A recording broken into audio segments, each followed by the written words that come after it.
who will be delivering his talk, Weird Science, an introduction to anomalistic psychology. Chris is the head of anomalistic psychology, not animalistic psychology, at Goldsmiths, University of London. He's a fellow of the British Psychological Society and the Committee for Skeptical Inquiry, as well as being a distinguished supporter of the British Humanist Association and a member of the Scientific and Professional Advisory Board of the British False Memory Society. His main area of research is psychology of paranormal beliefs and anomalous experiences. He frequently appears on radio and television, casting a sceptical eye over paranormal claims, as well as writing for The Guardian and The Skeptic magazine, for which for more than a decade he also edited. Without further ado, please give a warm welcome to Chris French.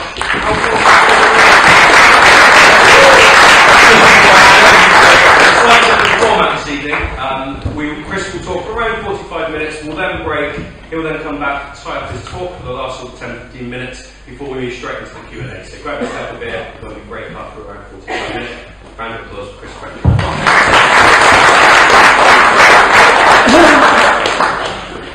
Okay, can everybody hear me at the back?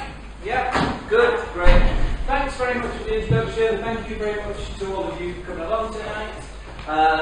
Apologies to members of the Dorset Humanists who would have seen a version of this talk before. How many Dorset Humanists have we got in the room? Sorry. Excuse me, we're back here on purpose. Thank you. Yeah, you get all the same jokes. All the actors. We'll now know when to laugh. Okay. As was mentioned there, I did edit the Skeptic magazine, the UK version, for about a decade. And one of the important things about skepticism, I think, is that you must always be ready to look at any new evidence that comes along, always be ready for the possibility that you might be wrong about something, you'll be willing to change your beliefs, your views, on the basis of evidence. And so, in my ongoing search for psychic powers, I would like to start by doing a little test with you guys to see just how psychic you are.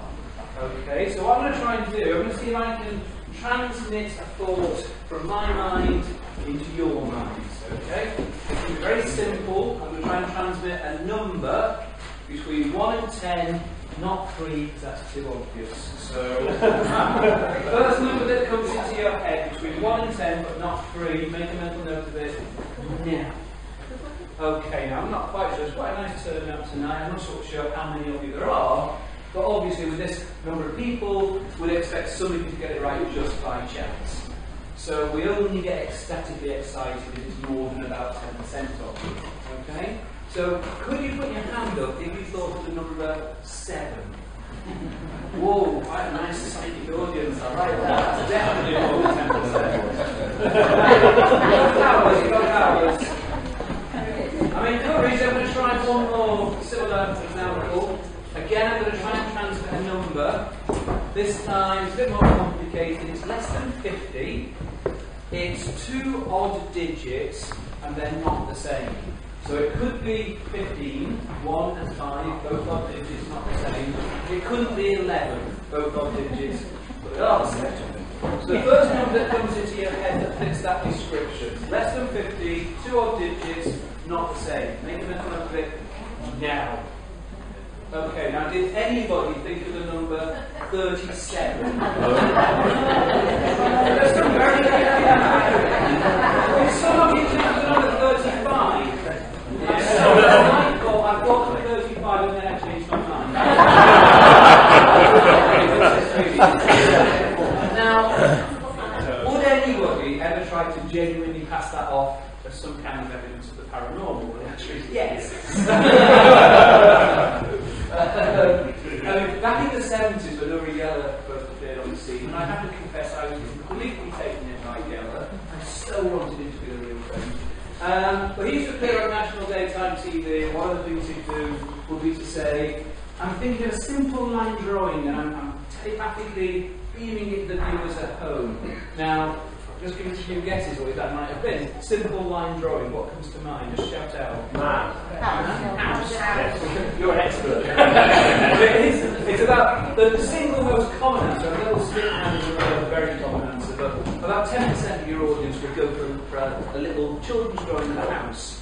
Now, if you've got millions of viewers, then 10% of those millions of viewers is hundreds of thousands of viewers who all think, my God, I've just been in telepathic communication with them. And of course, it doesn't matter what Ur is thinking of, but 10% of the audience will go for a house.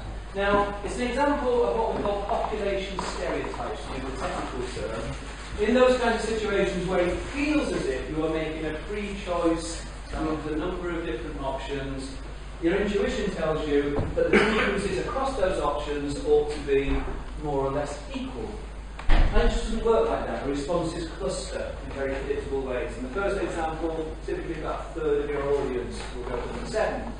The second example, about a third of your audience will go for 37, and about another quarter will go for 35.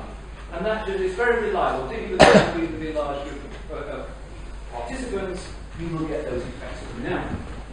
You can, of course, use the same kind of techniques in conjuring tricks. So I'll give you one more example of this kind of thing. This time I want you to be really tricksy.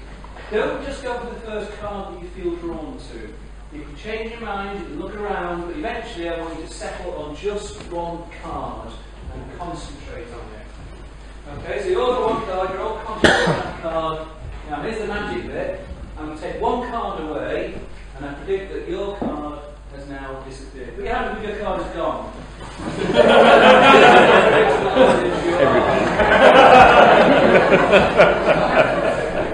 As I suspect some of you know, that trick isn't actually based on population stereotypes at all. It's based on completely different principles. Some of you will already know, and if not, you can work out for yourselves. There is a little message, a little lesson even in that though. There are some conjurers and mentalists who appear on stage or appear on TV doing amazing things, and sometimes they will actually explain how they have achieved the effects. And the thing is that sometimes the explanations they give you are true, and sometimes the explanations are what we psychologists refer to technically as a load of old bollocks. And then down round just came into my head as if anyway, so what is anomalistic psychology? Well, this is the definition we have on our website. Maybe defined as the study of extraordinary phenomena of behaviour and experience, including, but not restricted to, those which are often labelled paranormal. It's directed toward understanding bizarre experiences that many people have, without assuming a priori that there is anything paranormal involved. It entails attempting to explain paranormal and related beliefs and ostensibly paranormal experiences in terms of known or knowable psychological and physical factors. Now, we don't take a kind of very dogmatic view whereby we say we know that paranormal forces don't exist. I don't think that's a properly scientific, open-minded attitude. If you want my personal opinion, I would bet against. I don't think they do, but I could be wrong. So we're open to the kind of possibility that maybe one day parapsychologists will be able to demonstrate an effect robustly, reliably, replicably. I don't think they're not there yet, so parapsychologists will disagree with me. But what it means is that our research does in two main strands. Well, the main strand actually is the kind of anomalistic psychology strand, which focuses on trying to come up with and to test, because that's important, non-paranormal explanations for ostensibly paranormal experiences. But there is another minor strand which involves us directly testing paranormal claims. So I'm going to start off by giving you a couple of examples of that kind of research, and then I'll go on and talk about the other side, where our working hypothesis is, if paranormal forces don't exist, how do you explain X? So I'll show you a video clip. I'm going to make a few comments about it.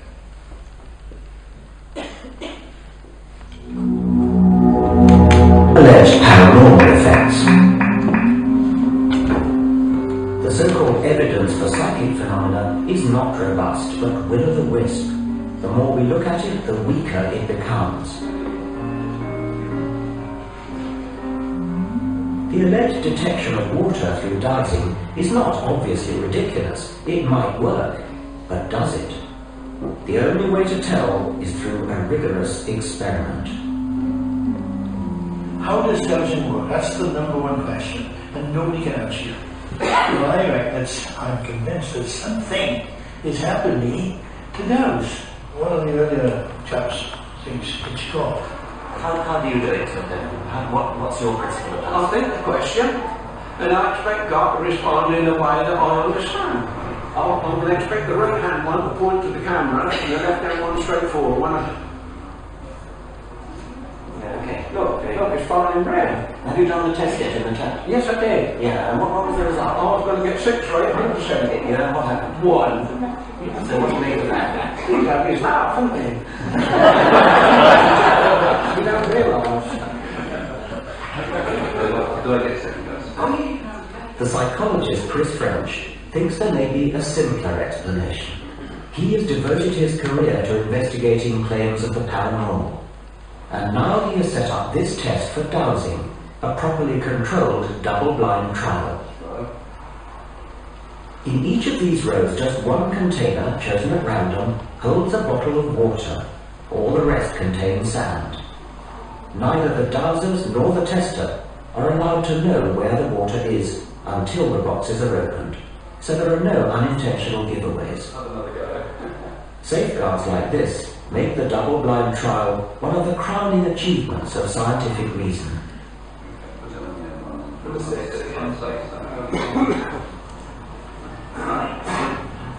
What you'll typically find when you talk to dowsers is they'll give you lots and lots of anecdotal evidence, lots of stories about how they discovered a leak in their neighbour's pipes and so on and so forth. But there are always other possible explanations there. Yes. What we're trying to do is set up conditions which would rule out any of those other explanations. But then we get down to the very fundamental basic issue: can the dowsers actually do what they think they can do? Yes.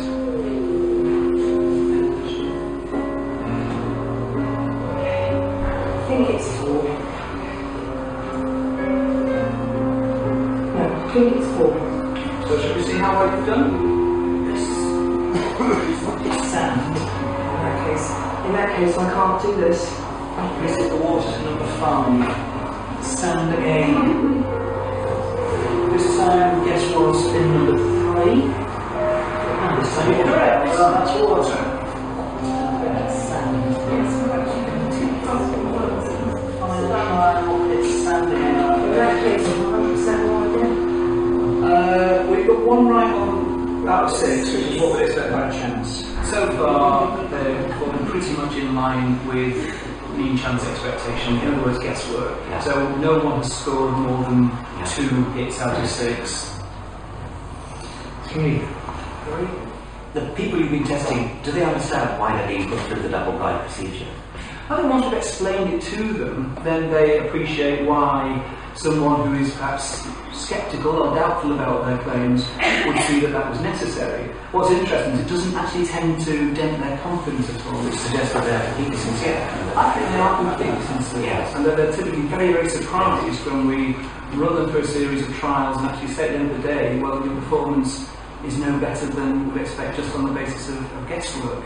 And then what typically happens is they'll make up all kinds of reasons, some might say excuses, as to why they didn't pass that particular test. I feel the whole test is wrong. I'm shocked beyond words that this has happened. But I did say from the outset, couldn't we just sort out some grey blocks and some scaffold boards so that I can walk above it, which is what I would routinely do and I've done for 40 years. Or what bottles within what tubs. That's the whole point, isn't it? That's the whole point. But if you understand dosing like I do, you'll understand that everything needs an image. This state of denial is extraordinary.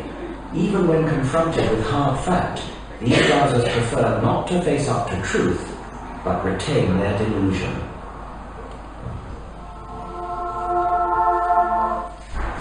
Okay, I've been asked to use the mic, so generally we were quite happy with the way they edited that bit of the programme together. One thing they didn't show, which was a pity, is that before we did the double-blind trials that you've just seen, we did what we call open trials with our dowsers. So with each individual dowser, we'd say, we want to make sure that the test conditions are fair, So here's a bottle of water, here's a bottle of sand, make sure you get the reaction you expect over each of them. And then put the dowsing rods over the water, get a nice clean, nice clear reaction, over the sand, nothing. And said, okay, but let's make sure you still can get that reaction when they're inside containers. So water in this container, sand in this container, lid down, over the water, nice clean reaction, over the sand, nothing. And so in other words, when they know what the answer is, you get the right response. So, what's the explanation for that? Well, it's what's called the ideomotor effect. Putting it very simply, it's unconscious muscular movements. They are moving the dowsing rods without realising that's what they're doing. But then under the double blind conditions, and as you saw, the performance falls to chance. So that's one example. Another approach, another thing we tackled is testing psychics. These two lovely ladies here are both professional psychics. They make their living from doing readings for people, and they claim they just use paranormal powers to do that. This, you probably know these are the people that have both spoken for you. Yeah, Mike Marshall and Bournemouth Skeptics, who now works with Simon Singh, the science writer, and myself.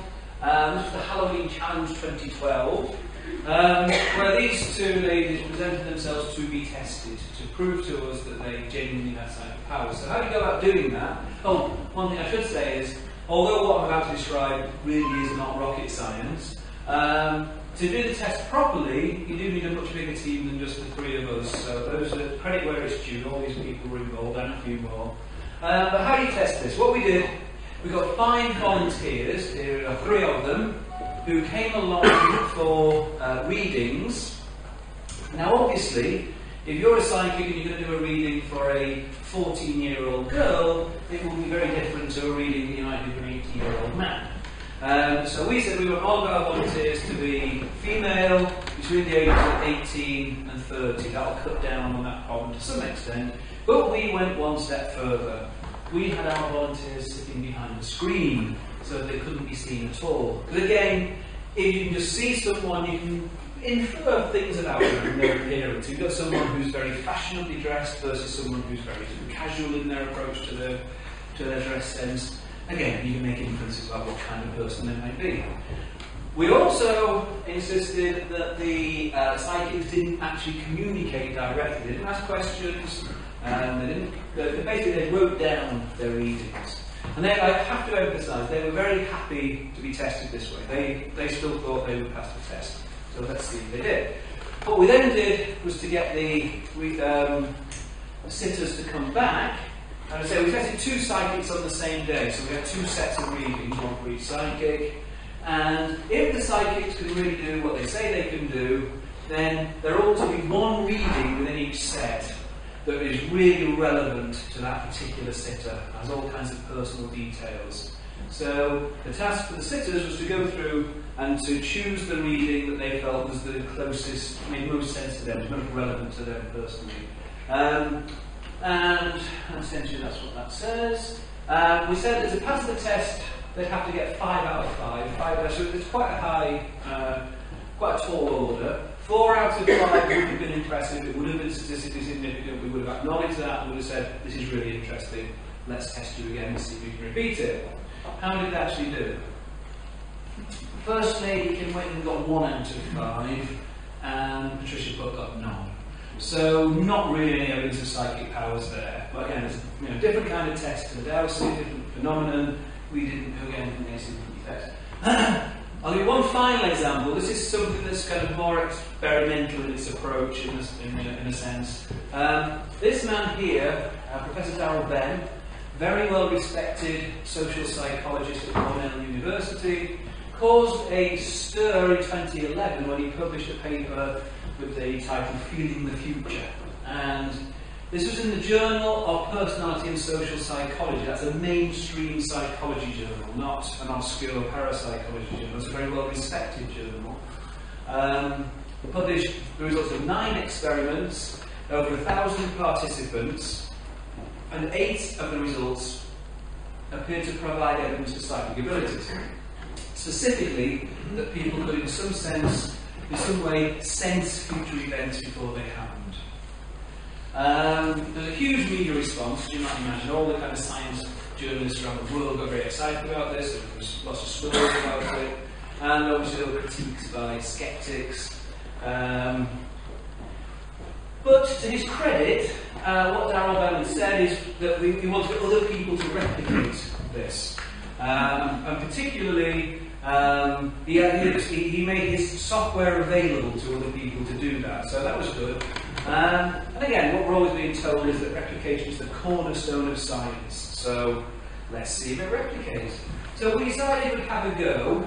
We being myself, Richard Wiseman and Stuart Ritchie, and we agreed that we would take the experiment where Ben had got his largest effect size, so the one that would be most likely to replicate if it was a real effect, and we would each do an independent replication. We would each run a study with as many participants as Ben had used, and whatever the results came out like, we would write it up and we would submit it.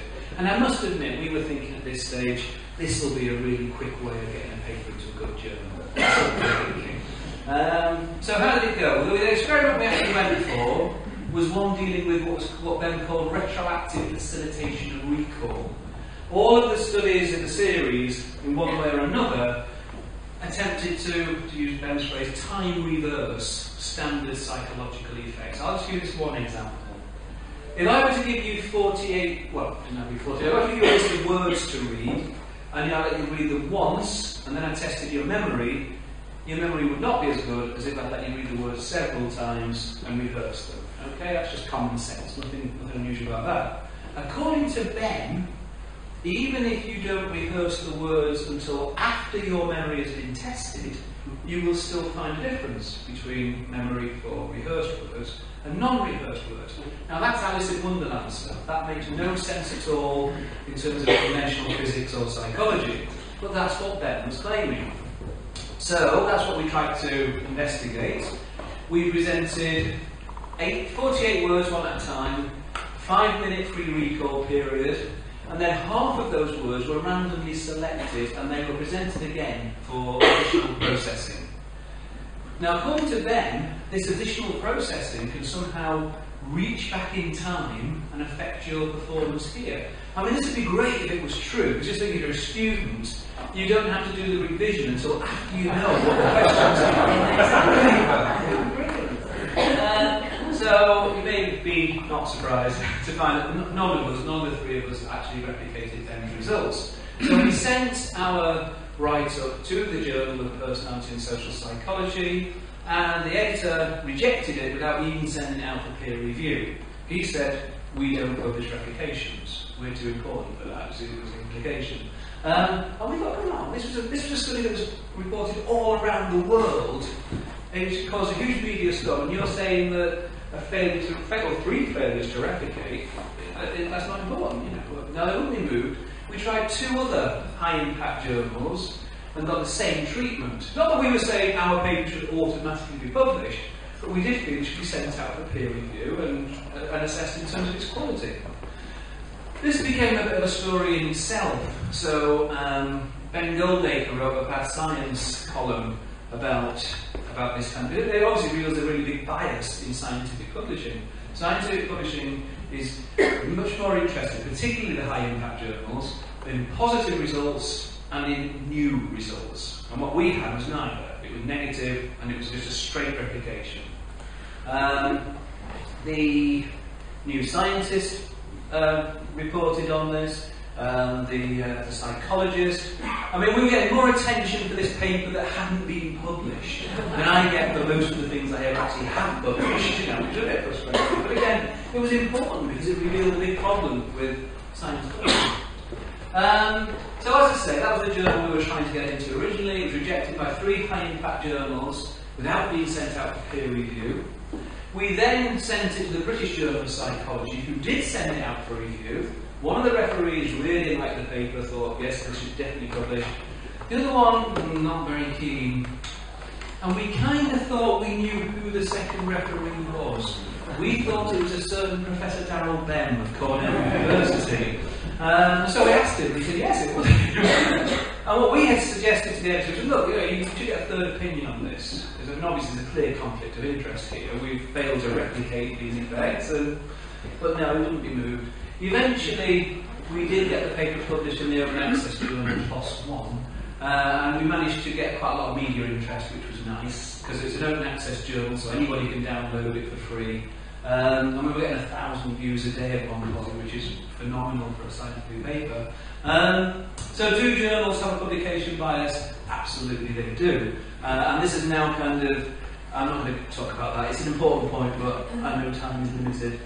This fed into a kind of an ongoing debate within psychology about replication problems in psychology.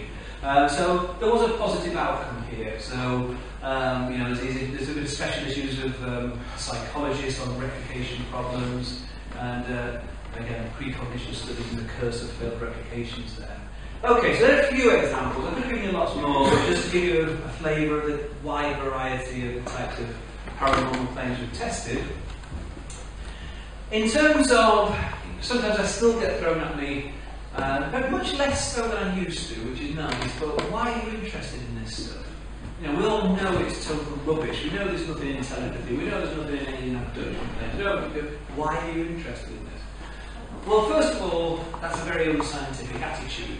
As I said before, although I would bet against any of these phenomena involving anything paranormal, I might be wrong. And you've always got to be open to that possibility.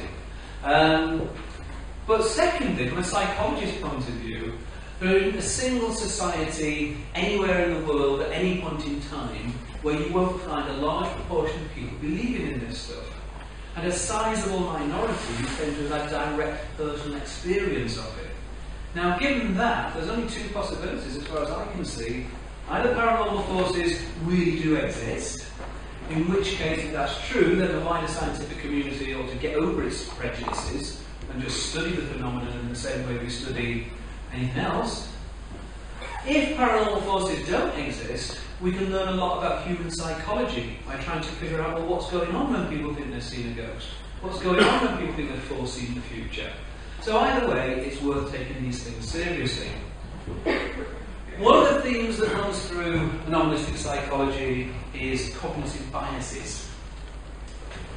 Cognition just refers to the way that we process information, the way you perceive the world around you, the way memory works, the way language works, the way you make judgments, decisions, and so on and so forth, all those kinds of things.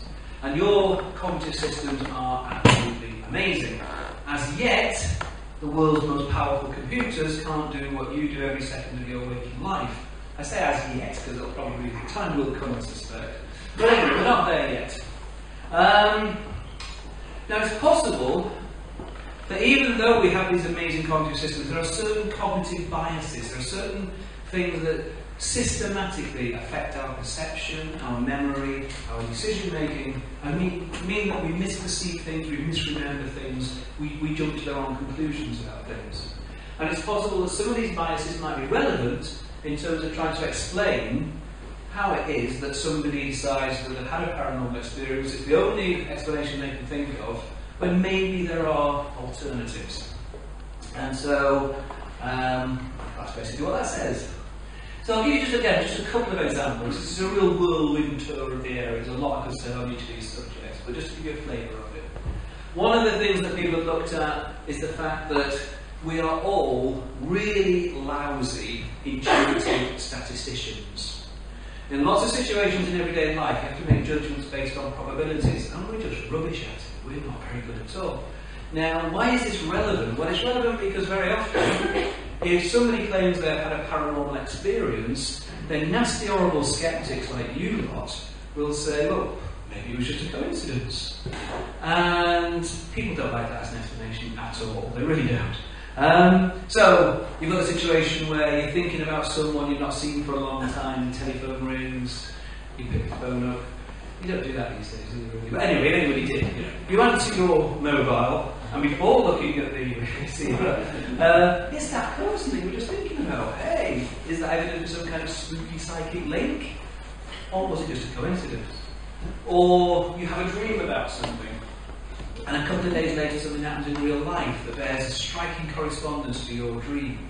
Was your dream some kind of paranormal glimpse into the future? Or was the match just a coincidence? Well, as I say, people don't typically like coincidence as an explanation. And there's at least a couple of reasons for that. One is the emotional impact that those kinds of experiences have. Whether you're a believer or a skeptic, there's a definite wow factor when that kind of thing happens. And you are quite likely to tell your friends about it and say, hey, you'll believe what happened to me, you know, so on and so forth. But going beyond just the emotional impact, I mean, so when some, you know, boring old skeptic like me comes up and says, it's just a coincidence, you know, you really think, piss off. It wasn't important that. But also, in some situations, you might actually be able to come up with a reasonable guesstimate of what the actual probabilities were. And it might genuinely be the case that the chances of you having that experience a couple of days after you have that dream are literally millions and millions to one. So if somebody's saying it was just a coincidence, how can it be? It was so incredibly unlikely. Well, again, if you start to think about it, you realise that actually coincidence is going to explain a lot of these instances. Think about the number of people that you think about during a day, and the phone either doesn't go, or the phone goes and it's somebody else. You don't even notice it, it's a non-event, so what? The phone goes and it's the person you were thinking of, and oh, I was just thinking about you, you know, and then again, if it's somebody that you've not heard from for a long time, even spookier. And it may be, of course, that there are other factors besides just chance that are operating. Maybe, you know, when you get to my age, a plausible scenario would be that you're watching the 9 o'clock news and there's a story about some ageing rock star who's just been taken into hospital. And you think back to your days when you were at university as a student, and you really liked that band, and you used to go and watch them with your best mate, and you kind of lost touch with that guy over the years, and you've really been meaning to try and track him down, you know, you just not got around to it, you've always been too busy. And the next day you're still vaguely wallowing in this warm nostalgia, thinking about the good old days with your best mate, and the phone goes, and it's him. Now, of course, you know, you've got to go, wow, that's incredible, because you've forgotten now why you were thinking about him. You know, that was yesterday's news. And of course, he saw the news last night as well, and he's been wallowing in that warm nostalgia, and he's just actually got around to looking you up and getting in touch before you did. So there's a hidden cause there that explains the whole thing. So again, it may not be just chance at work, but even with just chance, you expect it to happen. Think about the precognitive dream example. There are more than 7 billion of us on the planet. Even if we just make the very conservative assumption that on average we remember one dream per night, that's 7 billion plus opportunities every single night for a correspondence to occur, which we dream about and what happens in real life. And so it is inevitable that even some very, very unlikely matches will occur.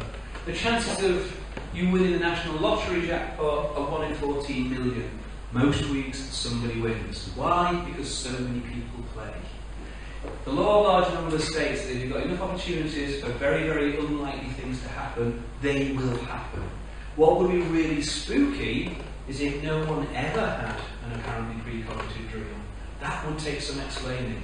The fact that it does happen is exactly what you'd expect.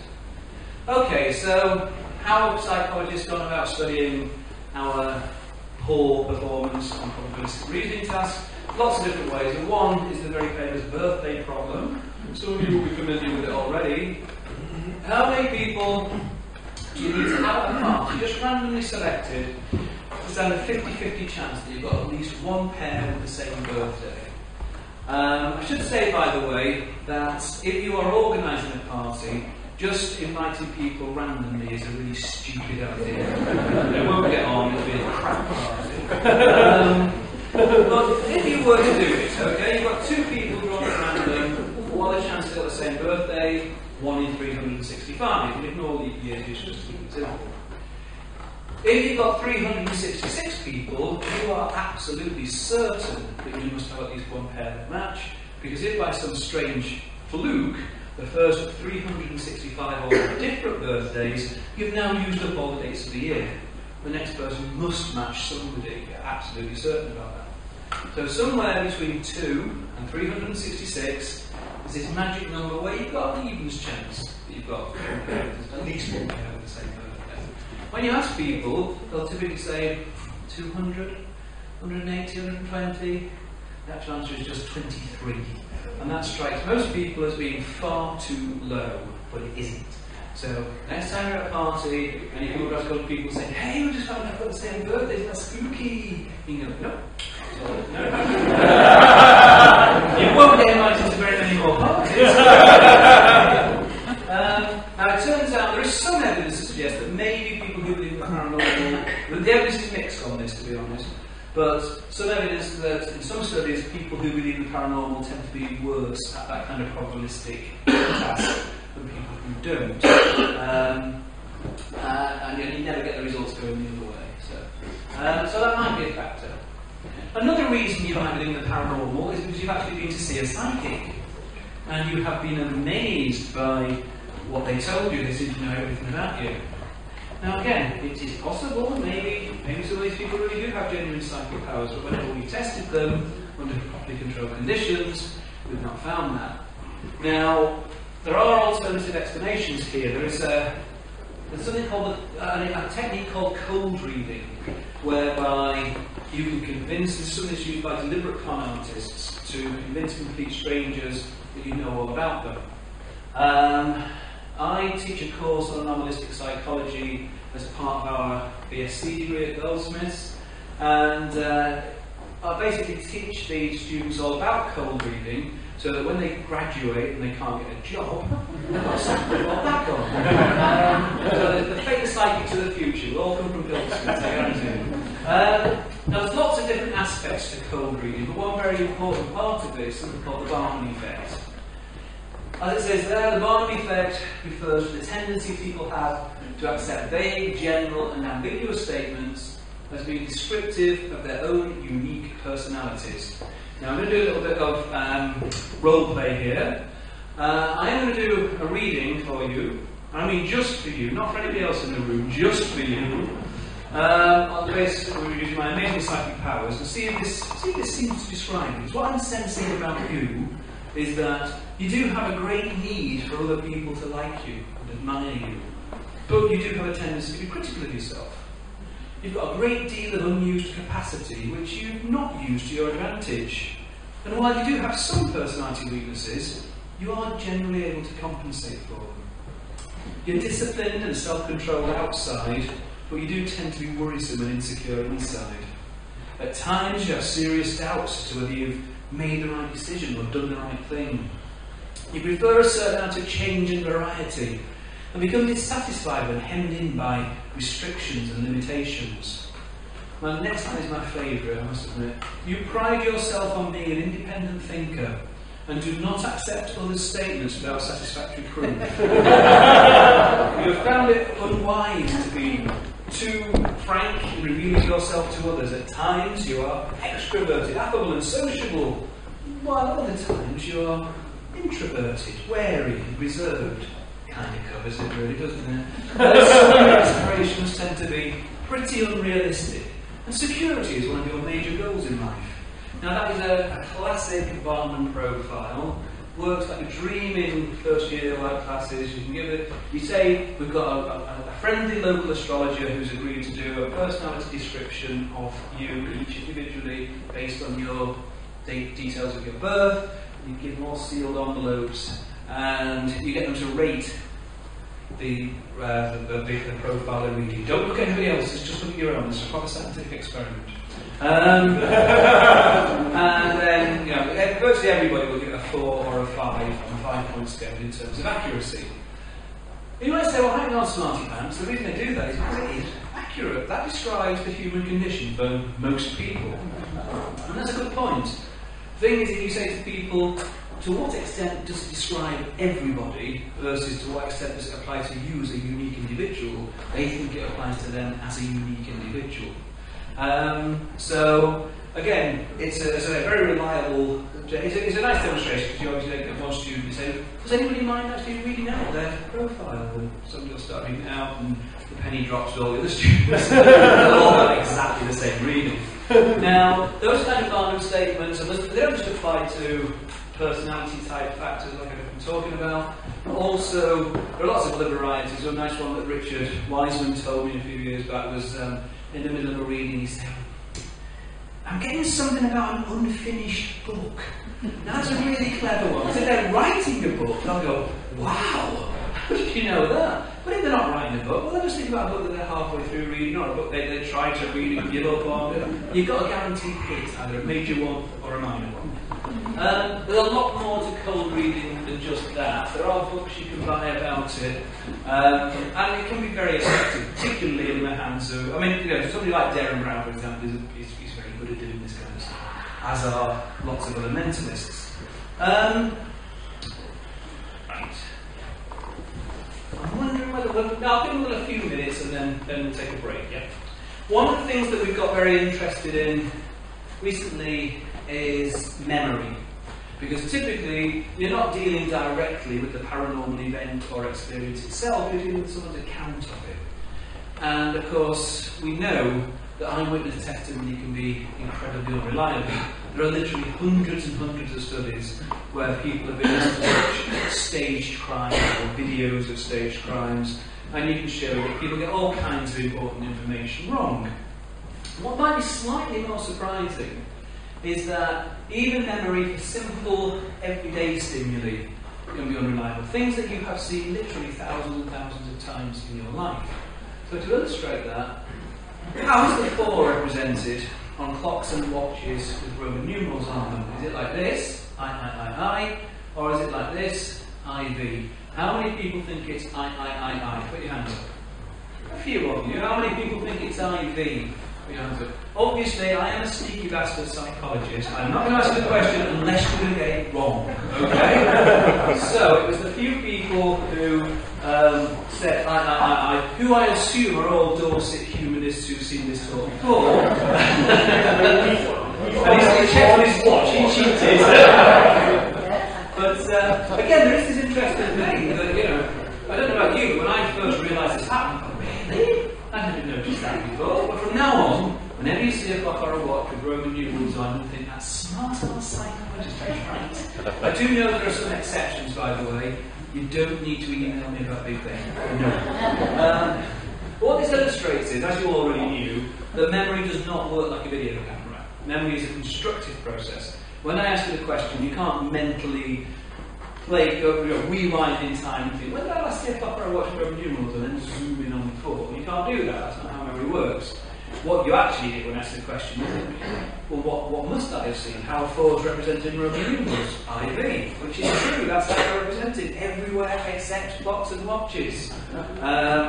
So it shows that memory and perception, as I'll show later, is influenced by what you already believe about the world, your beliefs and your expectations.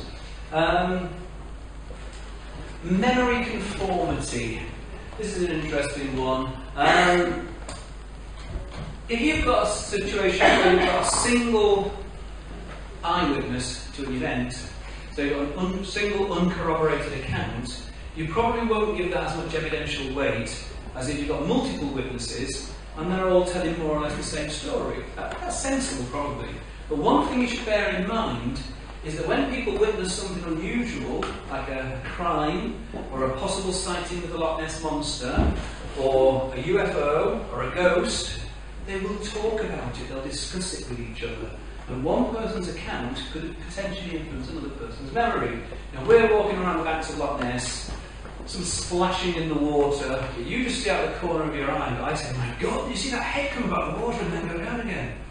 And later on, you may sincerely report that you saw a head come up out of the water when you didn't. But my account has actually influenced your memory. And this has been looked at by one of my colleagues at Goldsmiths, Fiona Gabbard, in a forensic context, where it's hugely important because the single most common reason for wrongful convictions is faulty eyewitness testimony. We thought it would be interesting to look at in the context of an anomalistic event. So what we did, we replicated a study by Richard Wiseman and Emma Green, and I'll describe their study first because it's quite interesting. What they did was to show people a videotape of an alleged psychic, who was in fact a conjurer.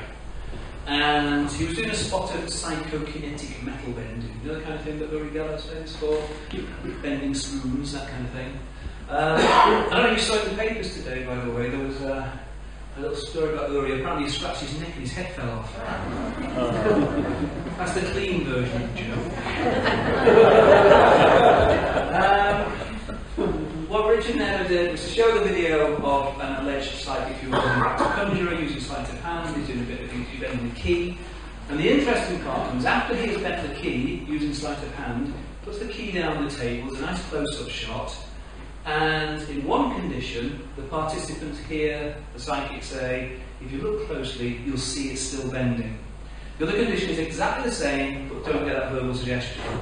The ones who get the verbal suggestion, 40% of them report that they think the key carries on bending. It's a huge effect with such a simple manipulation, but that's how the power of suggestion. Richard got that across 2 different studies. We borrowed his videotape and we got the same effect. But we found that believers were more susceptible to the power of suggestion in this context. And we also added in a memory conformity element. We had participants watch the video in pairs and then discuss it afterwards. And then we independently tested their memory for what they'd seen. And what they didn't know, or what one of them didn't know, was that the other one was a stooge working with us. And the stooge had been instructed to either say the key did carry on bending or the key didn't carry on bending. And we found that also had an effect. So if you got the suggestion from the psychic and you got the reinforcement from the co-witness, we got to levels of 60% of participants reporting that they thought the key carried on bending. How many of you have seen the video clip I'm about to show you? No, most of you haven't, so I'll go through with this one and then we'll take a break after this bit. Right, very simple task. For those of you who haven't seen it before, what I'm going to do, I'm going to start this video and I want you to count the number of times that the people in the white shirts throw the ball back and to each other. Ignore the people in the black shirts, you're not counting the number of times they do it.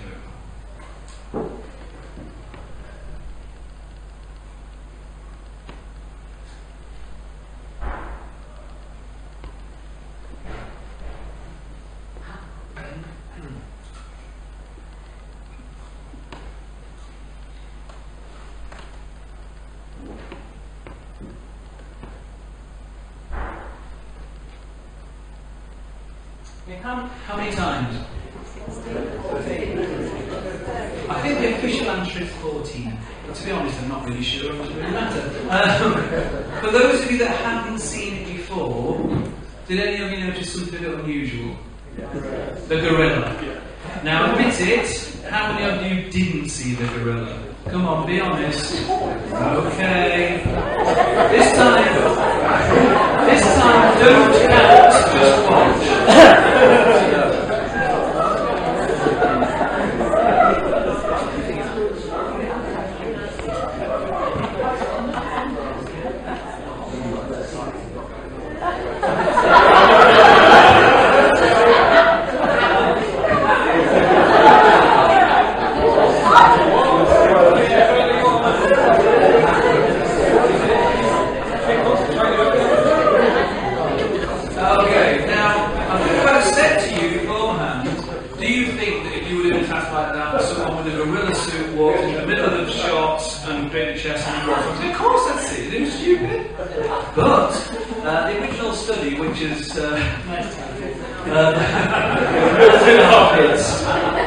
Half the people who do that task, again under more controlled conditions than this, so they're not accused from people, don't actually see the gorilla, which is again pretty amazing. It's called inattentional blindness, and it refers to the fact that very often we don't see things that are right there before our very eyes. Lots of fatal accidents happen that way.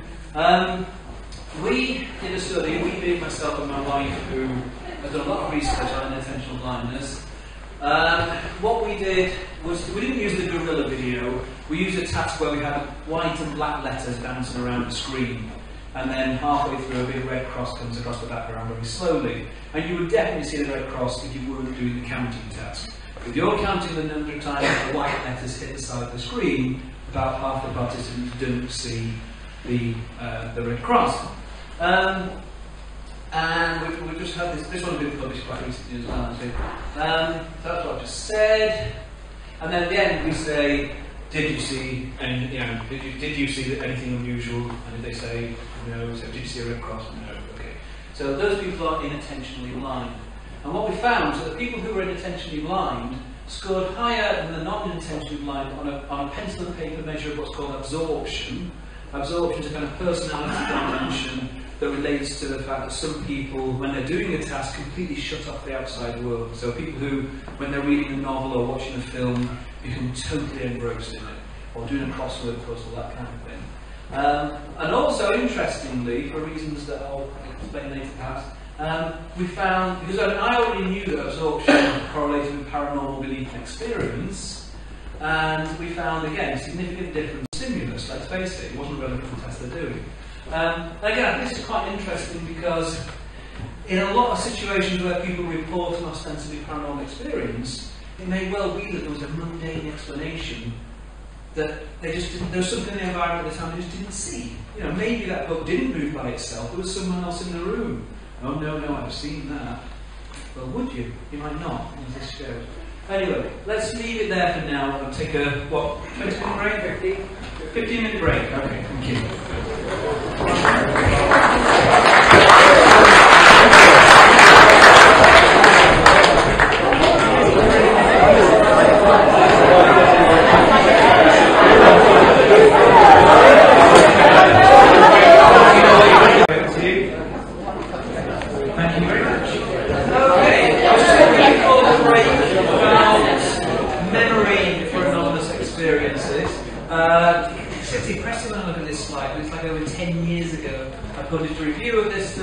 The relevance of research into eyewitness testimony, on the one hand, and the unreliability thereof, for reports of anomalous experiences, but also false memories. Situations where people appear to have a memory of something, but actually it never happened at all. It's not a distorted memory of something that did happen, it's an apparent memory of something that never happened at all. Now, this line of research really exploded, particularly back in the 80s in America, and the 80s and the 90s, but also over here, and also it's still going on. I mean, there was a report in the newspaper, there's been a few reports recently, it's getting quite worrying. People were going into therapy for very common psychological problems, things like depression, anxiety, insomnia, low self-esteem, with no memories whatsoever of ever being the victims of childhood sexual abuse. And by the time the therapy had finished, they were convinced that they were victims of childhood sexual abuse, typically at the hands of their own parents. And obviously this was tearing families apart, people were ending up in prison, in courts. It was a really, really horrible situation. And the one silver lining, one very slender silver lining, was it generated lots of interesting research. The big question is, were these recovered memories genuine memories of things that had happened, or were they false memories? So the big question was, how susceptible are people to false memories?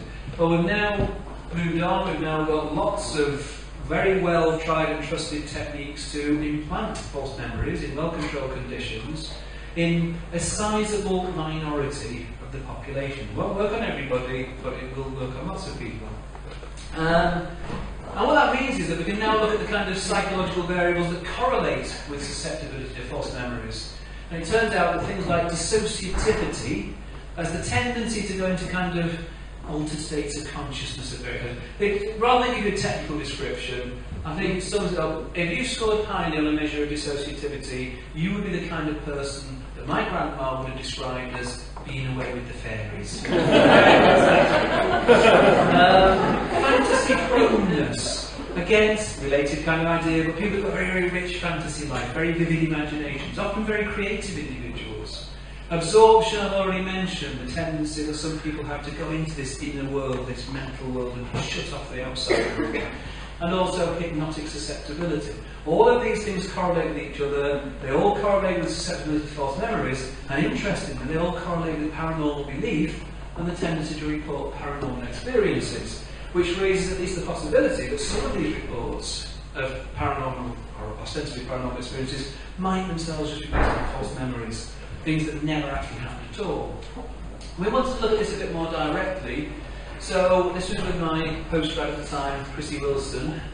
We had 100 participants, a news coverage questionnaire. Now, if I were to say to you, where were you, who were you with, what were you doing when you first saw the footage of the Twin Towers collapsing, I'm sure a lot of you would be very, very confident about the answers to those questions. It's what's called a flashbulb memory, something that's so dramatic that you just can't forget it, you remember all the detail of what was happening. Now, it turns out that even those flashbulb memories are not as accurate as we once thought they were. And that in itself is interesting, but it looked like we were doing a study of flashbulb memories, but we weren't. We were being a bit tricksy.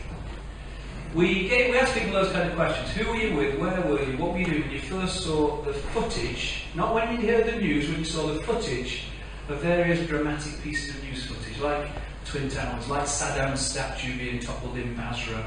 I mean, I suppose in a future study you could use all the horrible things that were happening in Paris, the dramatic footage you saw there. But we also included in something that hadn't been caught on camera. We said this the CCTV footage of the first Bali bombing. It says the first Bali bombing because there was a second terrorist attack in Bali, and that the explosion was caught on camera, but that didn't happen until after we had done our study, so can't have affected our results. We found 36 of our 100 participants said they could remember seeing this footage. They could tell us whether it was in colour or black and white. They could tell us what the quality of the picture was like. They could tell us whether there was a commentary, and if so, what language it was in. There is no such footage. It's a false memory. And what we found was the people who said they could remember it scored higher on measures of paranormal belief and experience. And we then replicated the effect, and the people replicated it too. Now, one of my favourite types of what I assume to be a false memory, I could be wrong, is alien abduction claims. I love them.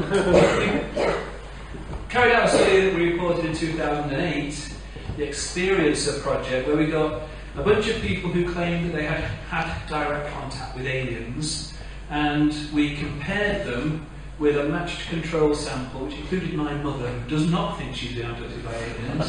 And we found that our experiences scored higher on all these measures: dissociativity, absorption, fantasy proneness, and measures of paranormal belief and experience. They also, interestingly, scored higher on incidents of sleep paralysis.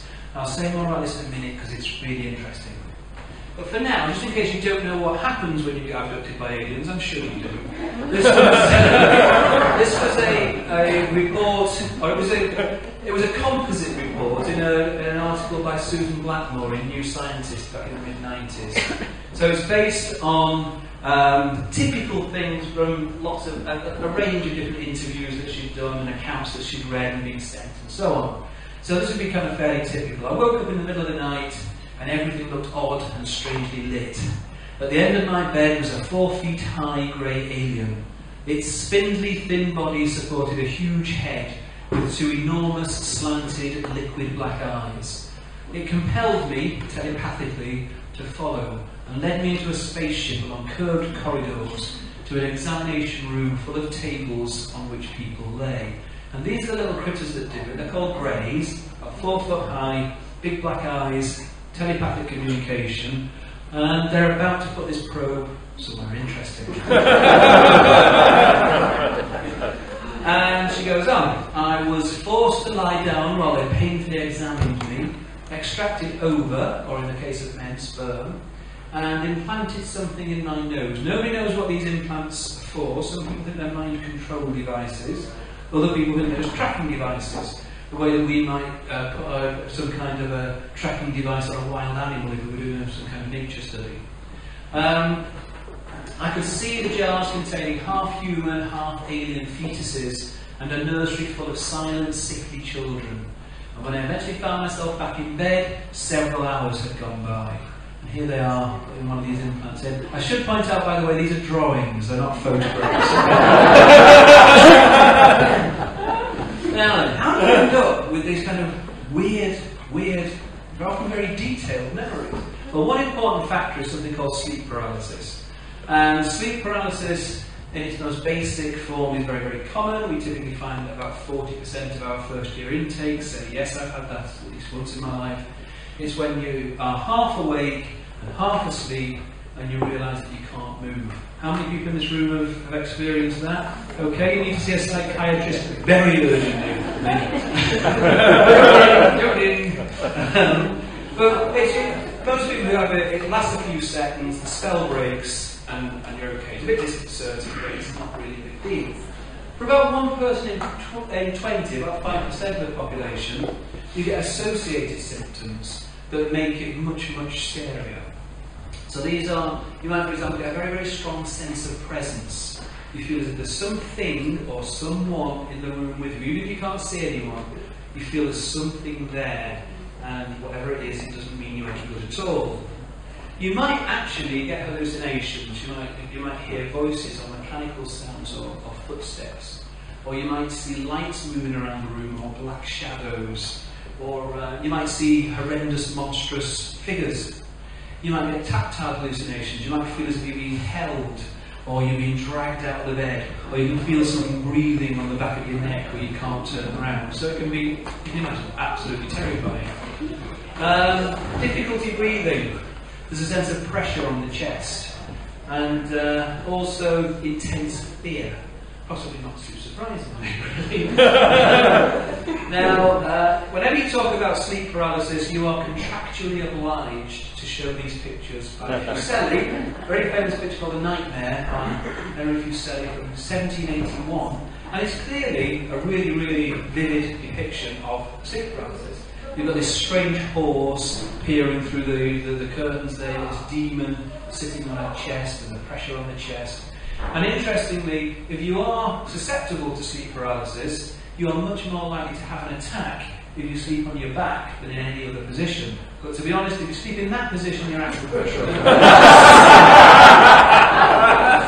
10 years later, you're still in the same position. Now, one of the really interesting things about sleep paralysis is the way that it's interpreted, the same core experience across different cultures. I suspect lots of people in this room have never actually heard of sleep paralysis before. I won't actually show of hands, but I typically find that. Some of you will have done, but a lot of you won't. And certainly if you ever suffer from it yourself, and you don't know, there is a scientific literature. In broad terms, we do understand what causes it. Then you may well think, well, either that was real, or I'm going crazy. And you probably marginally prefer the explanation that says it was real. In other cultures, they often do have a label for it, and they often have a paranormal interpretation for it. So just to give you 3 examples out of dozens that I could have given you. In Newfoundland, they refer to this as the old hag who comes and sits on the sleeper's chest and suffocates them. In Japan, it's Kanashibari, again, it's a nocturnal spirit attack. This is a really creepy one from St. Lucia. They call it Kokmar, and it's the spirits of unbaptized children who crawl onto the sleeper's chest and throttle them. Back in Europe in the Middle Ages, the same core experience was interpreted as sex-crazed demons who would come and have their wicked way with you while you slept. So the male version was the incubus, that literally translates as one who crushes, and the female version was the succubus. To be honest, I don't know which of the two of those is the more shocked. That was one thing there. Now, how do you get from that, scary though it may be, to thinking that you've been on board a spaceship and these little grey aliens? Well, if you read the UFO literature, or you come across documentaries or magazine articles, there are certain UFO self-appointed experts who say, if you have had this experience or experiences like this, you've woken up, you couldn't move, there were strange lights in the room, you've probably been abducted by aliens, and they have wiped your memory for the rest of the event. Now, it might sound ridiculous to you guys, but if you've been suffering from these very vivid attacks for a long time, suddenly you've got an explanation. It makes sense. You're not going crazy. So the next step is to go and try and recover those memories. And how do you do that? Well, you go to a hypnotist. Now, a lot of Hollywood movies give the impression that hypnotism is some kind of magical key to unlock repressed or hidden memories. It isn't. What it does is, it provides a context in which you end up producing a narrative. It's based on fantasy, imagination, prior knowledge and expectations, things you've picked up from books, things you've seen in films, all woven together with all the kind of vivid imagery going on in your head, and it can feel very, very real and very, very convincing, but it's a a false memory. It's not a real memory. And it's interesting, of course, if you've got an experience, then you are quite likely to accept it as a real memory. It's interesting to note that the same techniques are used to recover these memories, whether you're talking about alien abduction claims, past life regression claims, or recovered memories of ritualized satanic abuse. And it's all the same techniques. So, you need to be very, very cautious when you get people where the only evidence for a claim is recovered memories. I do find the whole issue of reincarnation fascinating. I mean, those reincarnation claims. Last week, actually, I did join the Reincarnation Society. It was 500 quid. I thought, well, you only live once, don't you?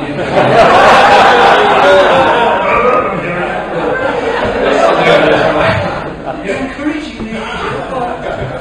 Right, I want to finish up now with a few examples of one theme I've mentioned before, top-down processing, the way that your beliefs, your expectations. I've talked about the way it can influence memory, it can also influence perception. Way we interact with the world around us, the kind of standard accepted explanation of how we do that, we've got an inner mental model of the world around us and our place in it, and we're constantly updating that on the basis of incoming sensory information, so-called bottom-up processing. But sometimes that information is inherently ambiguous, and so to disambiguate it, we make use of what's called top-down processing, what we know about the way the world is, what we believe, what we expect. And obviously, when you've got situations where something is inherently ambiguous, or the stimulus is degraded in some way, then the influence of top-down processing is going to be relatively stronger. And that can mean that sometimes we end up seeing and hearing things that actually aren't really there.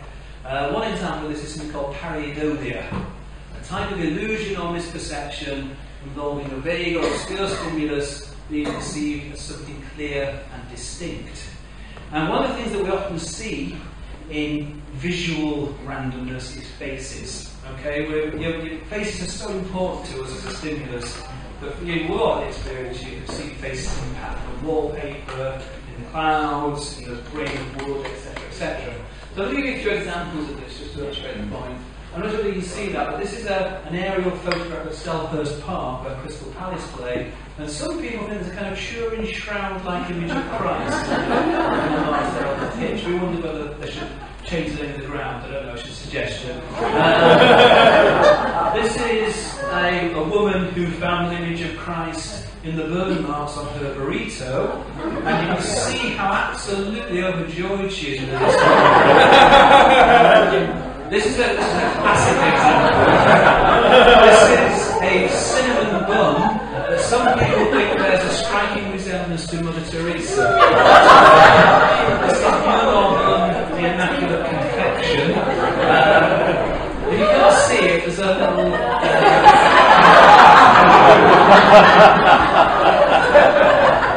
This is a more recent example. This is somebody who bit into their grilled cheese sandwich and then thought they could see the Madonna looking back at them. And put the sandwich in a little plastic bag on the bedside, having it for 10 years, and then sold it on eBay for $28,000. Well worth keeping your eyes open. Now I need to explain the caption on this one. This is a computerised tomography scan of a poor guy who had one testicle that had dropped but the other one hadn't. And as the medic who wrote the paper up said, you can understand why the other testicle hadn't descended, because you want to share a scrotum with that.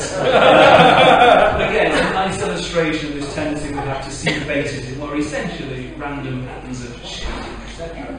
Now, the single most... I know some of you have seen it before, but it's worth listening to it again. The best example of the power of top-down processing that I'm aware of relates to the claim that there are satanic messages in rock music, but you can only hear these messages when you play the music backwards. This is a claim that's put about by lots of Christian fundamentalists, particularly in America. Now, there are websites you can go to where you can play this stuff, and it's great fun.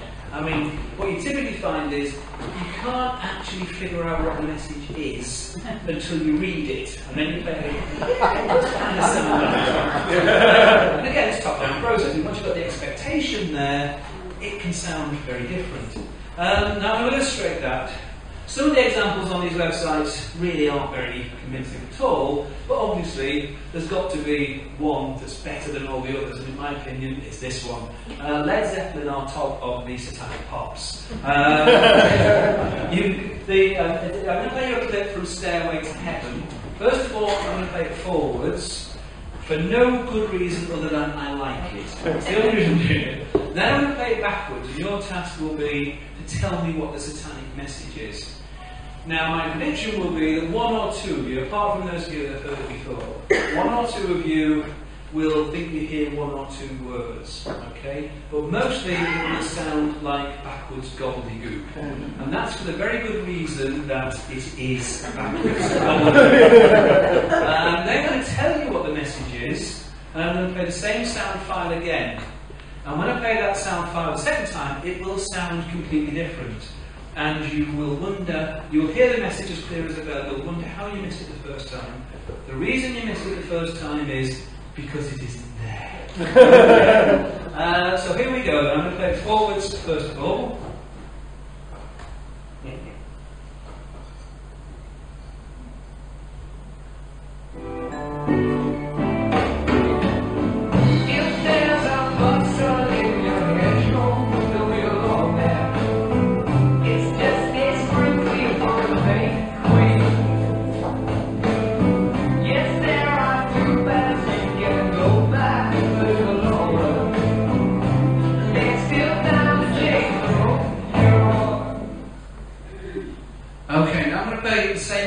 Backwards.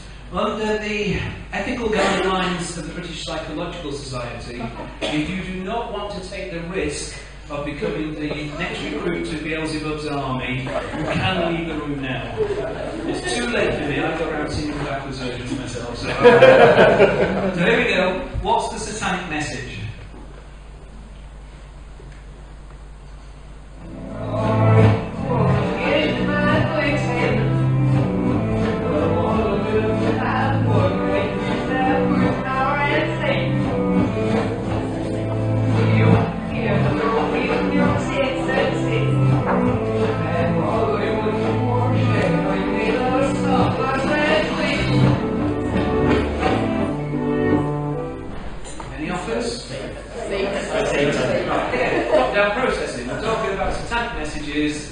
What's the word you're most likely to expect to hear? Satan. And indeed, some of you did hear it maybe once, maybe twice. This, according to those who believe in this nonsense, is the full message. Here's to my sweet Satan, the one whose little path would make me sad, whose power is Satan. He'll give you 666, the total devil's number. There was a little tool shed, I explained the tool shed, where he made us suffer, sad Satan. Now we're going to play it again. I promise it's the same sound file, but now you know what the message is and you can see it up in front of you, it will sound completely different.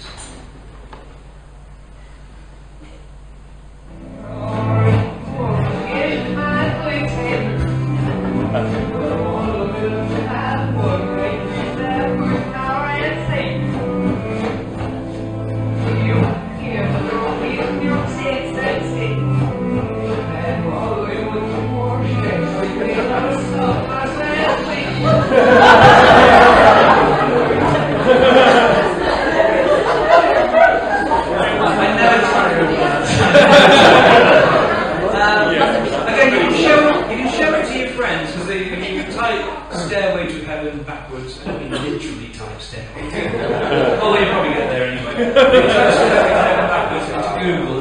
There are lots of websites that have got this. It's a particularly good one. I think it's by a called Eric Milner. And there's lots of other examples as well. Because on his website, you've got the option of listening to the clips without knowing what they're supposed to say, and then you can put the supposed message up and listen to it again and experience that difference between the two. Okay, I think that's pretty much about it. Just to finish, I think sometimes people think that anomalistic psychology is opposed to parapsychology.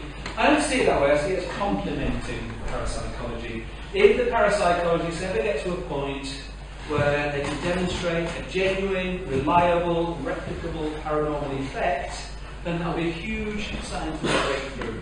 But if they ever do get that point, it will be because anomalistic psychologists have come to sort out what is genuinely paranormal from what just looks as if it's paranormal. It may, of course, be, and my money would be on the idea that there isn't anything that's genuinely paranormal. It all is down to these kind of biases, etc. that we're talking about. So, just to paraphrase the good old X-Files, it may well be that the truth isn't out there, the truth's up here. Thank you for listening.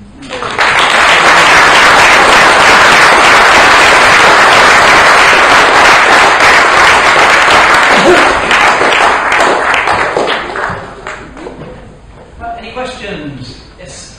When you were saying about the barley bombing, and Actually, I'll give you the mic. when you were saying about the barley bombing and people saying that they'd seen it, and obviously we were talking earlier about hypnosis and the stage hypnosis. Do you think it's like a very similar thing, that because obviously the stage hypnosis, people want to be seen to be helping? So that's the thing, because I helped out once with a detective, police detective course, where they had to learn how to interview people to draw out of them, and they try to regress you psychology-wise to the situation. Put yourself in that place and listen to the sounds, the smells, what can you see, so you can recall the memory. And a lot of people were coming up with incorrect versions, and I just can't remember. And they were trying to bring up, and I wouldn't do it because I could not remember, and no matter what they tried to regress out of me. So certain people are willing to say things just because they feel the pain of the person not listening. That's a very good point. It's, you mentioned kind of hypnosis, and particularly stage hypnosis, and there is a big debate within psychology about the actual nature of hypnosis. And I think we've both got a mutual friend, Martin Taylor, who is a very successful stage hypnotist. He's the guy who got Darren Brown interested in all this weird stuff in the first place. And Martin advertises himself as being the hypnotist who doesn't use hypnosis. He doesn't actually believe there is such a thing as a hypnotic trance. And that's kind of, it's one position within this debate. There is on the one hand, you have what I call the stage theorists, who believe that hypnosis is a unique and special altered state of consciousness, and that when you're in that state, your mind works in a completely different way to the way it normally works. It's as different as, say, dreaming is from normal waking consciousness. And on the other hand, you've got the non-state theorists, and Martin would be at that end of the debate. And they say you can explain the whole range of so-called hypnotic phenomena in much more mundane terms. And one of the factors they talk about would be compliance. People just doing something because they think that's what's expected of them, and they don't want to disappoint, in this case the hypnotist, or in the case of our experiment, being the researchers. And I think it's a very important point. Another possibility is that you can explain some new results maybe just as, again, it's very similar to acquiescence bias. Some people just have more of a natural tendency to say yes to things, and, whereas others have less so. And if that were the case, then maybe you're saying yes to having all these paranormal beliefs, and yes to having all these paranormal experiences, and yes to remembering this non-existent footage, even though in fact you can't.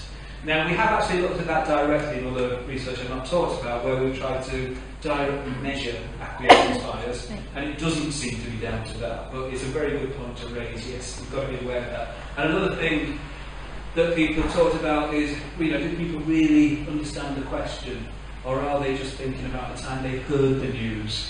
And in a lot of false memory research, you get these kind of issues about, do people just say that, maybe people are saying that they believe something must have happened, even though they don't have an actual consciously accessible autobiographical memory of it happening. And again, that's a different thing, But all these kind of questions have been asked, and you can be quite confident that in some cases you are dealing with actual quite vivid, subjectively experienced conscious memories. People will swear they actually saw something happen, or that just didn't. But yeah, good point, good question. Any more? I'll give the mic to you, and it'll be near the front especially. Do you have an explanation for deja vu? The question was, do you have an explanation for deja vu? You've already answered that.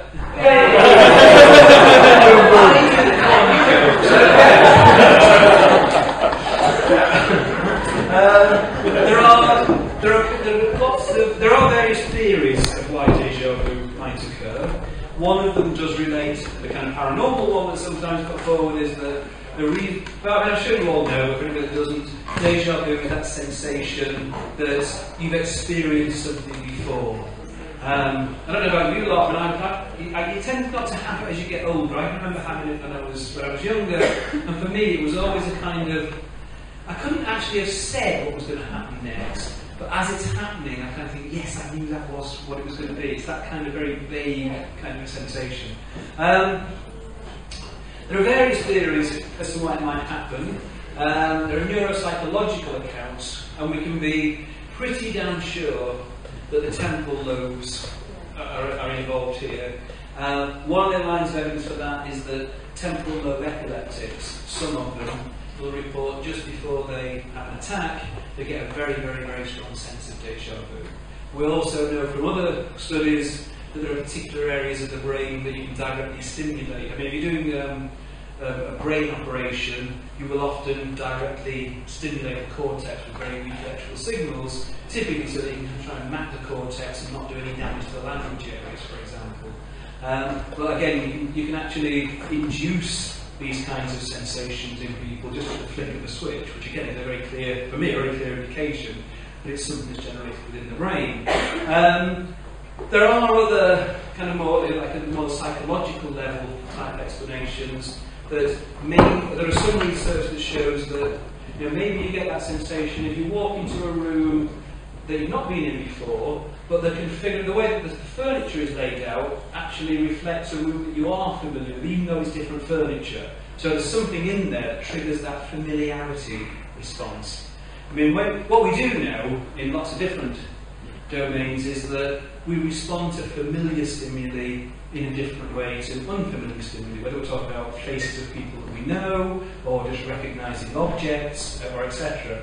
You get a different kind of physiological reaction. So clearly there's a part of the system that generates that signal that says this is familiar. And what, in a very general sense, what's happening is you're getting that signal being generated when it shouldn't be. So you get the sense of familiarity, but in fact, this is not something that you have directly experienced before. Okay? Any other questions? Yep. Did you want to shout the question out and I'll repeat it? Seacock gave the theory that any technologically advanced thing would become indistinguishable from magic for anybody who's sort of observed. So, given that premise, the idea that somebody is more susceptible to some view versus somebody who acknowledges I don't have all the answers, where does the balance between the two? Well, I mean, again, for me, I would say that we always... Sorry, the question was, Arthur C. Clarke famously said that any kind of demonstration of technology that is sufficiently advanced to the people you're showing it to will appear to basically be magic, yeah. And then the question of where's the kind of balance between saying that you just don't know what the answers are. I mean, my feeling would be that you should always say when you don't know what the answers are. There are some, with respect to some of the kind of phenomena that I've been talking about, I think for some of them, we can be pretty damn sure as you can be of anything. And science is never about certainty. I mean, that's a really important point. I'm sure most of you already know that, but science is about saying, well, on the basis of the evidence as we have it at the moment, this is our best guess about what the explanation is. But as I said, well, that might change if new evidence comes in. But certainly, we should always be ready to acknowledge that there are some things that we really just don't understand at all. We're not even close to. I mean, for me, one of the big ones would be the nature of consciousness. I know some psychologists and neuroscientists kind of give the impression that we've got a pretty good understanding of the nature of consciousness. I think we're miles away, we're light years away from properly understanding how it is that this massive neurons inside our heads can generate subjective experience. I wouldn't claim to know how we do that at all. Well, there are other areas where we have got a very good understanding, and some where you kind of you don't really know one way or the other. I mean, on the whole hypnosis thing I mentioned earlier, I don't know whether the state theorists are right or the non-state theorists. The non-state theorists can account for a hell of a lot. But there are some things, particularly some of the more recent research, which maybe suggest the state theorists do have some evidence to support them. See. Yeah. Sorry, back. Yes. I'll give you. Oh, sorry. I'll just go to the front of you, and then you, and then from the front. I think. Now, it's just a question related to deja vu. Can in your brain, subconscious level, differ what you imagine from what really happened? I think, that whole question of how we differentiate between something we imagine from what really happened. The general title for that kind of issue is called reality monitoring. And there's quite a lot of research on it. It ranges from kind of everyday situations where you might make an error. You might think, did I lock the back door, or did I just think about locking the back door? You know you meant to, but did you actually do it? At the other extreme, you've got someone who's got a psychotic breakdown, where the distinction between what's going on here and out there is just gone, and they've lost touch with reality altogether. But you have all points in between. And so, a lot of those psychological factors that I was talking about, things like fantasy proneness, absorption, etc., they're all factors that will lead to problems in terms of distinguishing what's happening in imagination only to what's happening out in real life. And again, this isn't going to be an important individual difference. If you've got a lousy imagination, then you are less likely to make the mistake that someone with a really vivid imagination might make of thinking back to something, and actually it was something you only imagined. But when you think back, because your imagination is so vivid, you think it really did happen. Whereas somebody like me with no imagination whatsoever, you're less likely to make that mistake, It's obviously got an upside having such a great imagination, but it will also lead to those kind of problems. So yes, sometimes you may well get a situation where people are going to confuse something and think it did happen. That relates to both false memories and hallucinations. The same kind of factors are involved. You had a question here, yes? Well, only that there seemed quite a lot of excitement about the telepathy. Is it Sheldrake? Who's sort of terribly eminent and all the rest of it. And there seem to be a lot of experiments being done in Russia that seemed to show that. What's your take on all that, please? I like Rupert Sheldrake a lot. We have in fact tried to do some collaborative research on telephone telepathy. And although it sounds like a very simple research to carry out, logistically it's an absolute nightmare. And so although we got to a stage where we've run 100 trials, exactly at chance level, we just ran out of steam, to be honest. Now, if Rupert was here, he would say, I'm trying to suppress the evidence, so I'll come clean. We have one participant who is currently my research assistant, who is by no means, or certainly by no means a kind of hardline skeptic. She quite like a lot of these things to be true. We tested her in a version of Rupert's task, and basically what Rupert had done over the years is kind of made the experiment simpler and simpler and simpler without compromising the design or the control. And so we got down to a stage where you had the idea with telephone telepathy is that someone calls a person, and before they answer it, they try and guess who it is that's calling. And in this case, it got down to a version where we had just two people. In this case, it was, let's say, my research assistant and either her boyfriend or her mum who were calling. And there are 6. We're doing lots of 6 trials. So on each trial, there's a 50-50 chance you'll be right. If you get all 6 right, there's 1 chance in 64 that that's going to happen just by chance. And she got all 6 right. So we were, whoa! So there, Rupert. There's a camera now. I did tell them. Now we tried twice to replicate with that same setup, and in both situations we got technical problems. And my feeling was that once things had started to go wrong, it wasn't even fair to carry on, because if there is something in this idea, you have to have the conditions right. If somebody's getting all flustered and it's not working properly, it completely changes the whole kind of experimental setup, and we haven't had a chance to follow up. Now, that is like one experiment with a 1 in 64 chance of success out of all the experiments I've ever done with project students, postgraduates, testing psychics, etc., etc. So you'd expect that occasionally there will be a hit like that. It may be that there was a genuine psychic link there, and it'd be great if we could get the bloody thing working. I mean, as we all know, Randy has $1 million on offer for anybody who can prove paranormal phenomena under controlled conditions. Now, I may be... So you don't get Sorry? Randy controls the condition so you don't get it. I have a couple points. Now, I've worked with Randy very closely, because what Randy does insist on is that before you can go for the formal $1 million challenge, you have to pass a preliminary test carried out by somebody that he knows and trusts. And we have carried out those preliminary tests. And I know for a fact that, I know Randy can be a crotchety old bugger, there's no point denying that.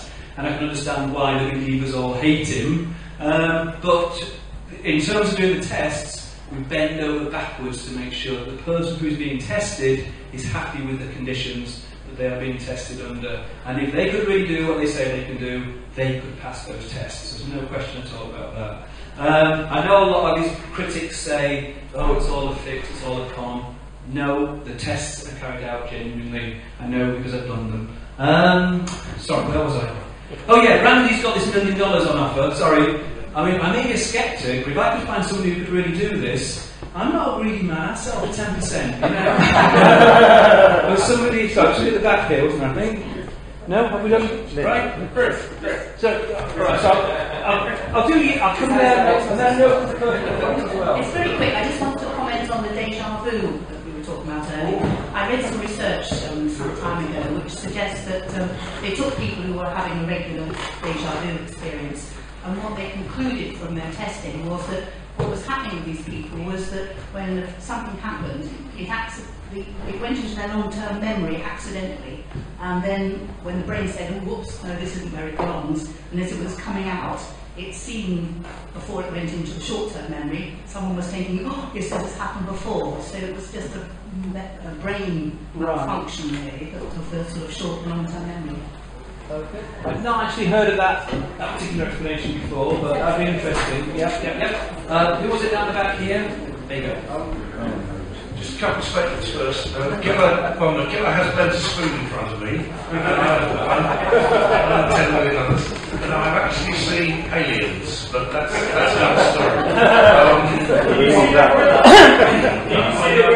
I know what I saw. That was it.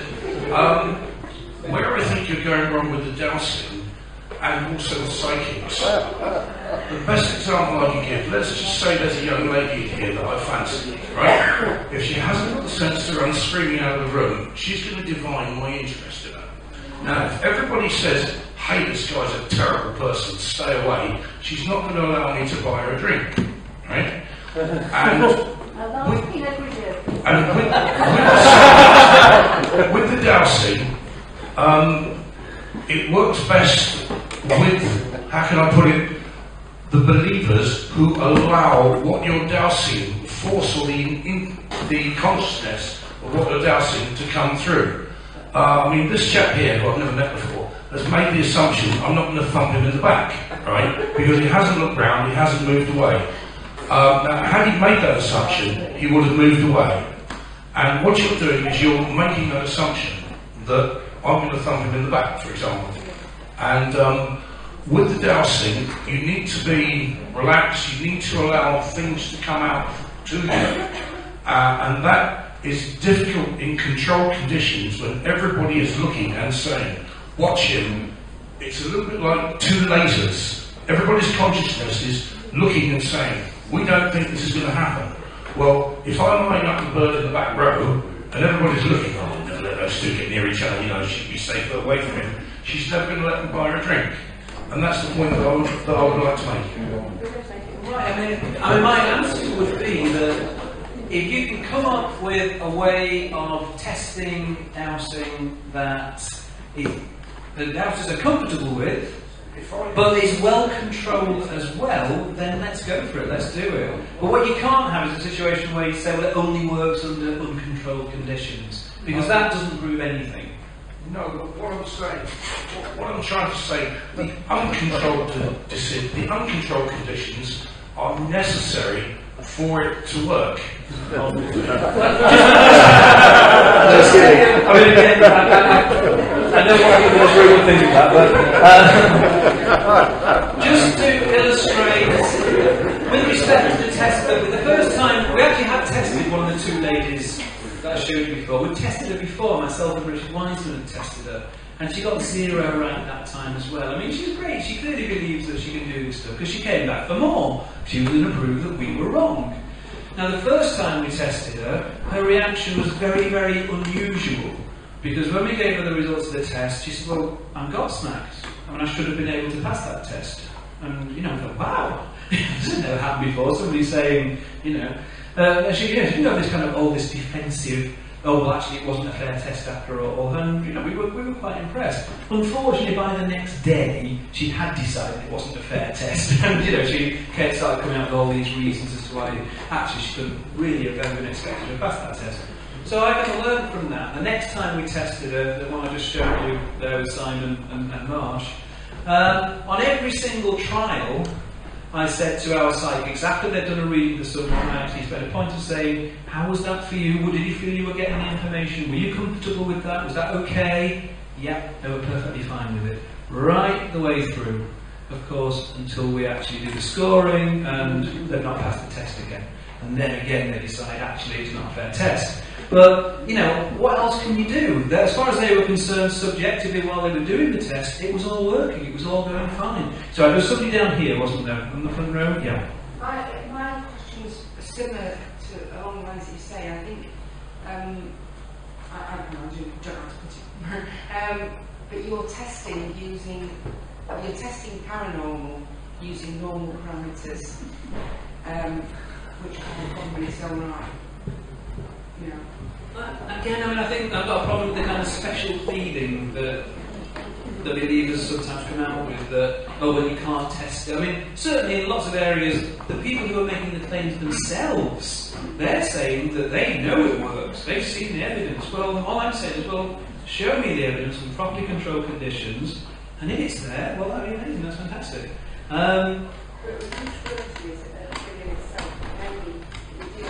It may be that you're dealing with something which doesn't just, in that world, in the paranormal world, just doesn't repeat. Then it wouldn't But have an Sally effect. Morgan goes on stage every single night and says she can do it, she can repeat it every single night. Rupert Sheldrake claims that he can repeat these effects in experiment after experiment. Darrell Bem, Dean Radin, a lot of these other people. So they are claiming it's repeatable. If it isn't, it is theoretically possible that there is such a thing as psi, as paranormal forces, but by their very nature they are elusive, in which case, you'd be right, science can never ever pin them down. That's just the nature of the beast. In which case, what we always say is, in our particular experiment, in our particular test, you did not demonstrate paranormal powers. That doesn't mean you don't demonstrate them any other time, but people can draw their own conclusions. It's that, for me, it's going to kind of weigh on the side of, I think that you're fooling yourself and really these claims are not true. But it might not be. I mean, we've just done one or a few tests, that we shouldn't really generalise. Well, we've obviously got the weight of the evidence from the wider literature as well. Anyway, you want a question? Yeah. When you did the dowsing experiment in the end of the reason that, I'm assuming you did some kind of control about lids on or something with at least one of them, and you let them find, did they get a positive reading when they knew it was water? Was that okay? No, we did the album trials before we did the, so that was how we did it. Well, no, we did the open trials. We just had people. If you were one of the dowsers, we'd actually say, right, here's the water, here's the sand. Did you get the reaction you expect? They did. Then we put them into a container. We close the lid, and we say. So the gentleman at the back, what is it about plastic that stops you from being able to detect water? Specifically, that exact, not on a tangent. So that exact, what is it about plastic that stops you from dowsing? I do not know. If I known it was going to be dowsing tonight, or touching on dowsing, I would have bought a couple of rods. If anybody has something that can be bent into an L shape, I'll give it. Could you get a positive reading from that exact experiment, do you think? I'm sorry? Could you get a positive reading from the exact experiment you saw earlier? If I had a rod, and plastic, and you couldn't see what was in the bottle, could you detect it through plastic? In theory, yes. Can we try it next month, please? Can you bring it on next month? We'll try it.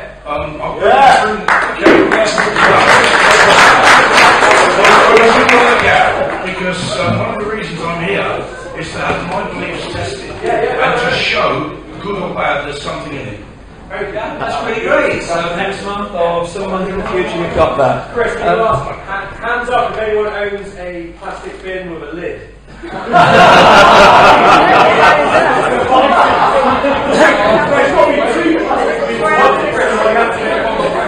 Sorry.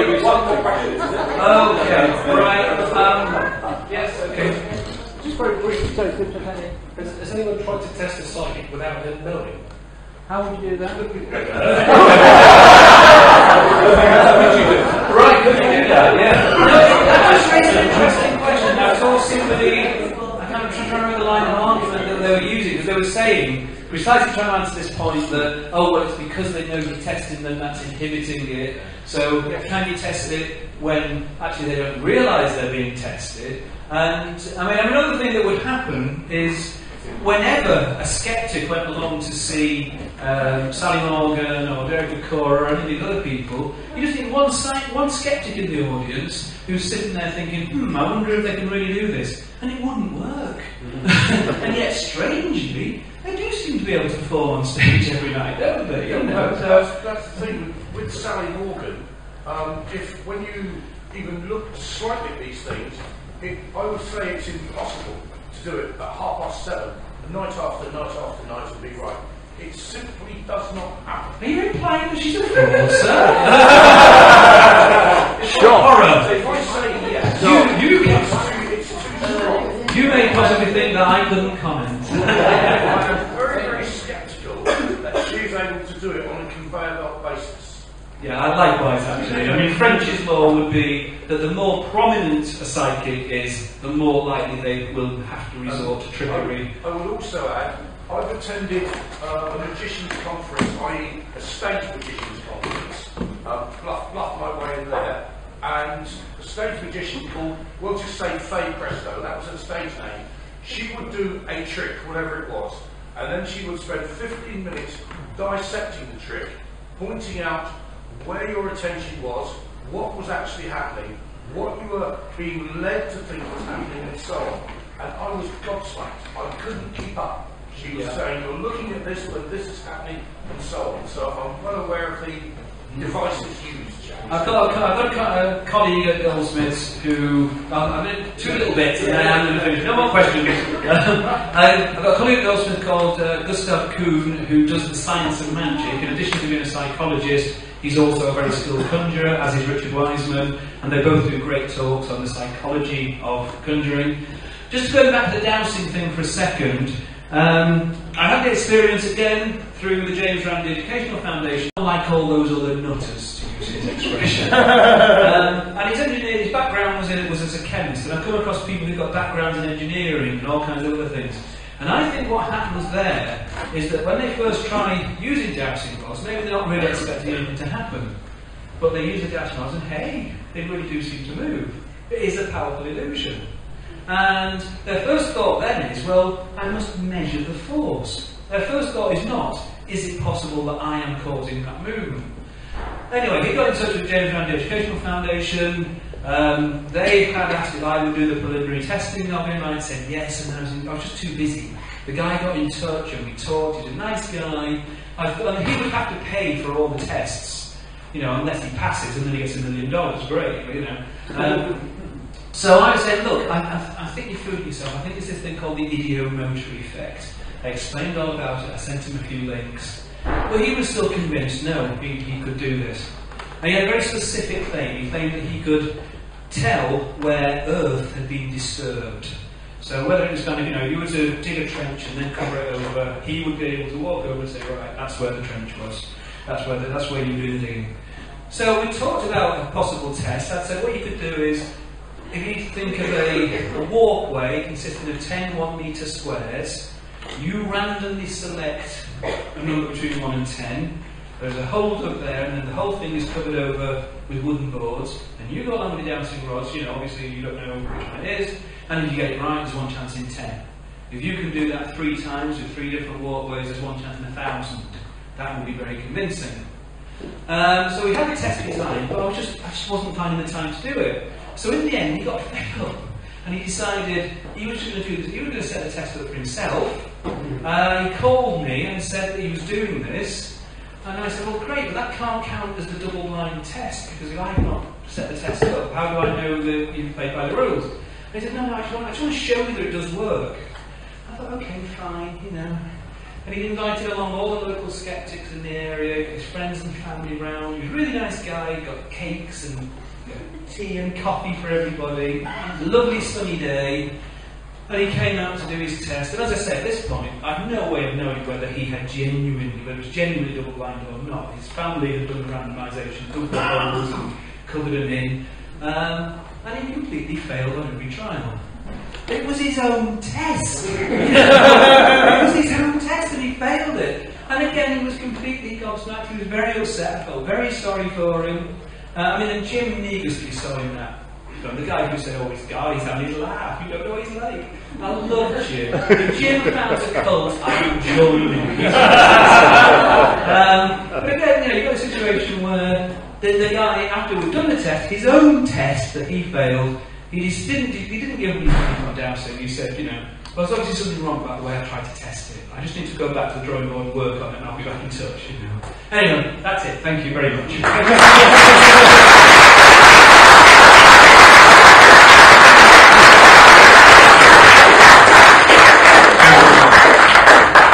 I said earlier, next month, now we have 2 events for you. We have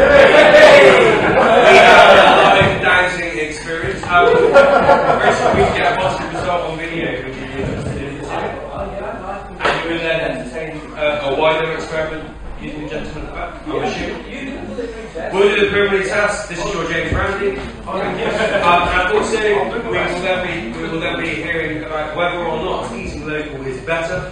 I'm assuming mainly on an environmental basis. Is it better for the environment to eat food produced locally, or to go for efficiency, whichever it may be? But I'm really looking forward to that. See you all next week, and please stay up. Sleep on high for a chat. I'm not sure what Chris is. It's 5 to 10. Chris will be here for a while if anyone has any further questions. If you need to leave to catch a train or anything, please don't miss it. Sorry. I think I said it fairly. Someone bring a microwave and some food. Okay?